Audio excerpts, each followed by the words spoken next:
What's going on, people, and welcome to another top 10. And the one that won the vote this time from last week was my all-time top 10 Arsenal players. Growing up, obviously, as a United fan, Arsenal were our main rivals. I grew up with the Ferguson, Wenger era, and Vieira, Keane. So I loved it. It's my favourite time in football, like still to this day, of that rivalry and just the games and that time of football, just that time in life. But I was an admirer of Arsenal, even though they were a rival. I always loved the football they played, and I loved some of the players they had. I've been looking forward to doing this one more than some of the others because I have that kind of nostalgia a bit more with Arsenal because of the United rivalry over the years growing up. So, without further ado, let's get into it.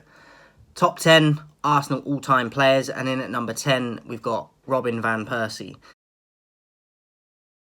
A guy that came in, was very young and raw at the time under Wenger, but went on to win an FA Cup, won 2 Super Cups as well. Didn't quite manage to get a league title with them, but still won a few things with Arsenal. And I think under Henry and Bergkamp, he was under great tutelage to learn from. In terms of having a mentor, he had two of the best at the time in Henry and Bergkamp up top. So Van Persie, even he didn't win a ton, I thought he fitted that team nicely when he came in, even as a youngster.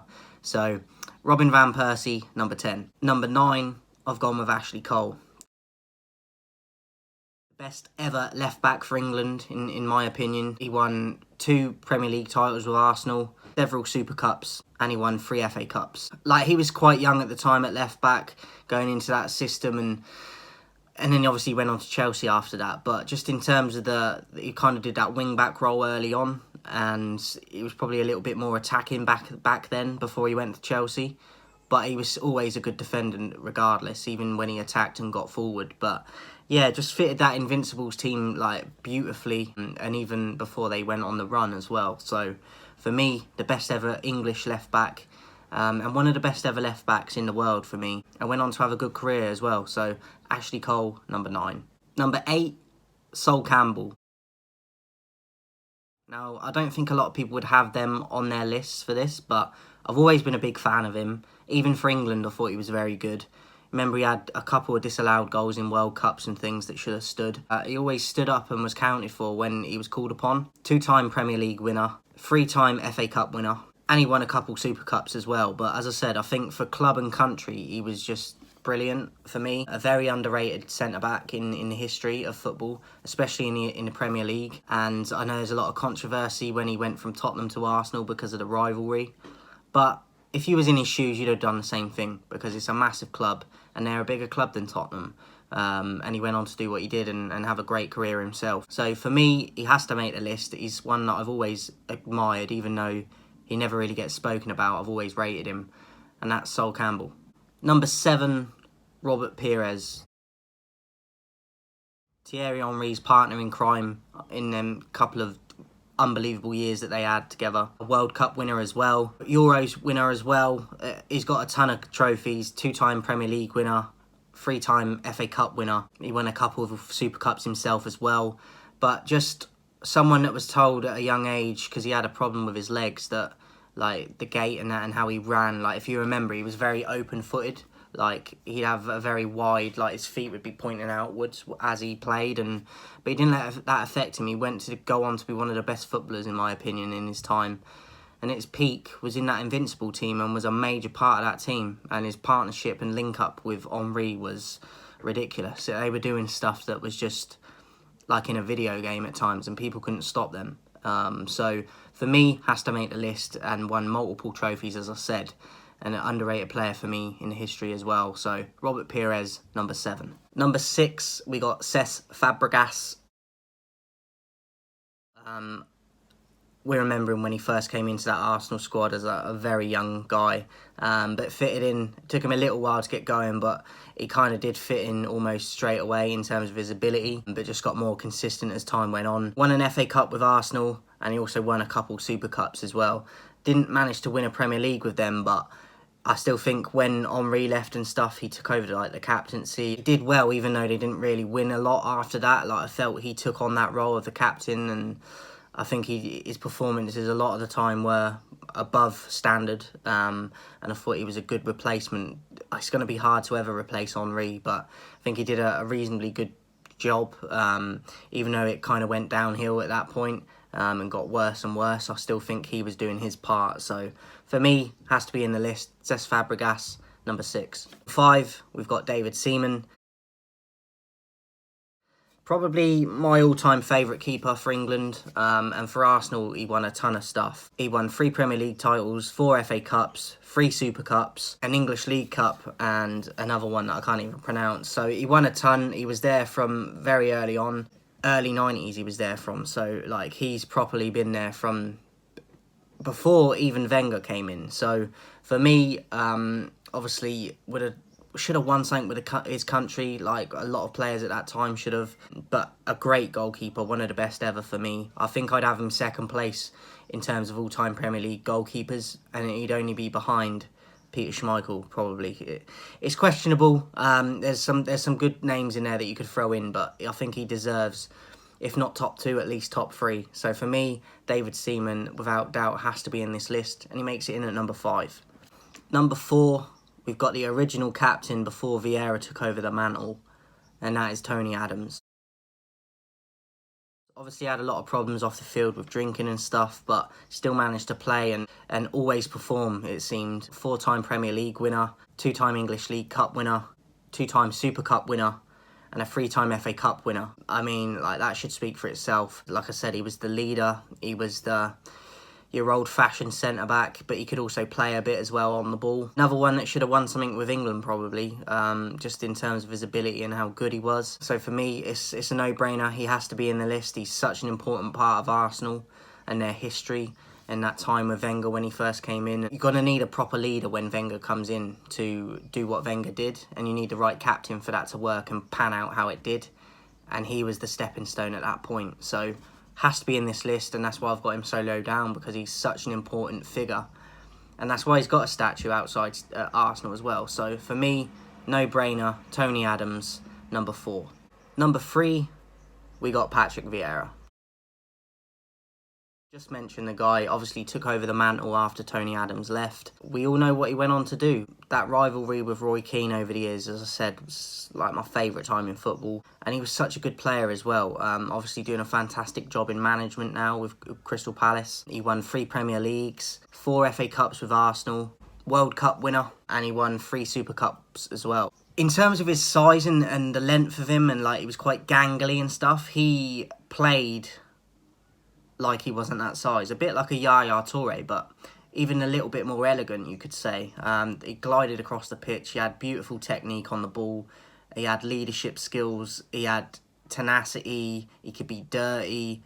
And he could be on the ball. Like I said, he was brilliant. So for me, one of the best ever players for Arsenal. It was hard to decide where to put him on this list. And he nearly made number 2, but I've got someone else at number 2, we'll see in a minute. But he could easily be number 2. Another massive important figure in that club's history. And again, you need proper leaders at times, even with great managers. And again, you had Adams, and then you had Vieira. Now, for Wenger to do what he did, you need them characters, and he was another one. So, for me, Patrick Vieira, brilliant player. I miss watching him play, and he has to make the list. Brilliant Arsenal legend, icon, number 3. Number 2, we've got Dennis Bergkamp. 3-time Premier League winner, 4-time FA Cup winner. And he won multiple things when he was at Ajax and stuff as well. Footballer of the Year awards as well. I mean, in terms of technique, but just football IQ and knowing what you're going to do before you do it, he's probably top 3 ever for me. Some of the stuff he did on the ball was unbelievable. I think he scored the best ever Premier League goal, that one against Newcastle where he flicks it round. Unbelievable goal. I've never seen anything like it since. And the technique and stuff to pull it off, just unbelievable. The goal he scored for Holland as well against Argentina at the World Cup. Unbelievable technique, and just some of the goals he scored, but his technique first and foremost, like control, first touch, knowing where to be. He could be dirty and tenacious as well. Just an unbelievable player. And if you ask people like Ian Wright, even Henry, like, people can't speak highly enough of him. He's an important figure in that Invincible side as well, because he's coming near the end of his career at that point, and he's still performing and adding a lot to that team. And he's another character that you need. So for me, easily makes this list. And he could have been number 1 as well. He was that good. So for me, Dennis Bergkamp, Dutch legend, Arsenal legend, what a player.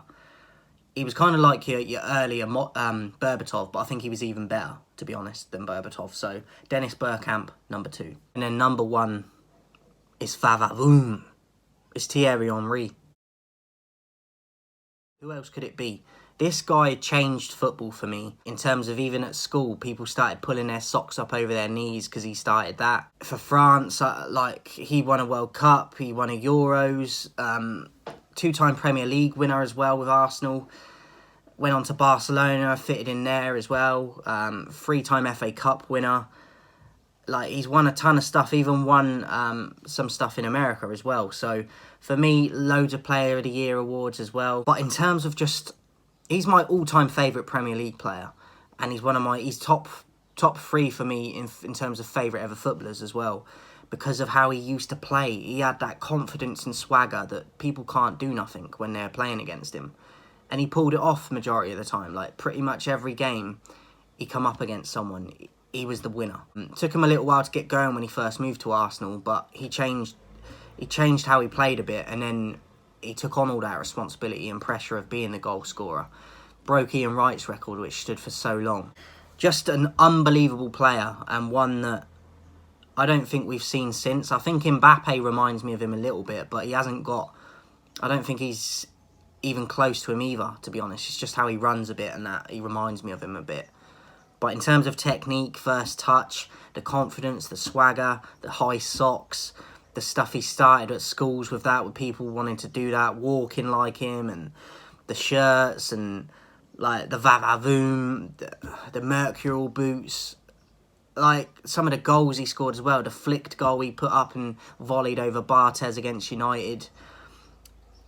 Every time we played him as a United supporter, I would worry if he was in the team, because I knew he would do something. Just an unbelievable player, and probably him and Ronaldinho are my favourite 2 ever players ever.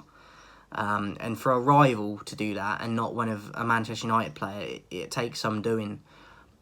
And he done it. Like, he was unbelievable. So consistent for Arsenal. Obviously had that second stint and still come and did stuff then, even when he was near retirement. Unbelievable player. I don't know what else I can say. Like, the speed of the guy, the confidence, the skills, the technique. But he was also a leader as well. Like, he took over the captaincy at one point as well. But for me, I miss watching him play so much. Like, the way he glided across the pitch. He could score free kicks, penalties, the flicked goal with a back heel that he did as well against Charlton. Just the times watching him at Highbury as well. I loved Highbury as a stadium, and just watching it on the telly. Unfortunately, I never got to go there, but I would have loved to. If I could have picked any stadium and any time to go and watch someone, it would have been Henry at Highbury at his peak, because that's when I fell in love with football, even though he was for a rival.